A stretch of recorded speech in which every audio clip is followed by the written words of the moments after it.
50 reptiles, including venomous snakes, killed in a house fire on James Island. We first brought you this story on Tuesday, but neighbors in that community have reached out to us with more questions about the safety and laws around owning that many snakes in the first place. News 2's Macy McLeod getting answers.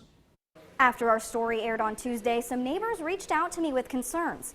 Number one, did any of those snakes possibly escape the fire and are loose in the neighborhood? And number two, is it legal to own that many venomous snakes in one house in the state of South Carolina? So I am here at the Edisto Serpentarium to get some answers. The snake experts tell me they are confident no animals escaped. I would be confident in saying we are 99.9% sure. There's always a possibility. She says they went into the garage with a list of every animal in the collection. And we were able to go through and count specifically the snakes that we were able to pull out. And the snakes were stored securely.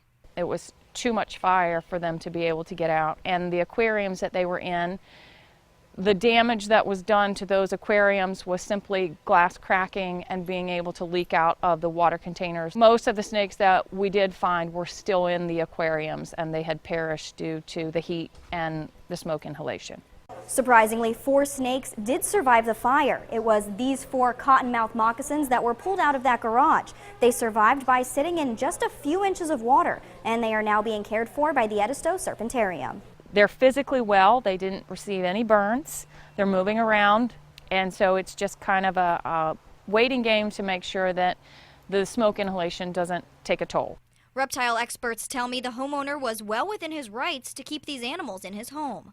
In South Carolina, there is no regulation for a person to own a reptile, whether it be venomous or non-venomous. And that means no limit on the amount they can own either. She says the homeowner even kept first responders safe by warning that the reptiles were in the garage. Macy McLeod, News 2.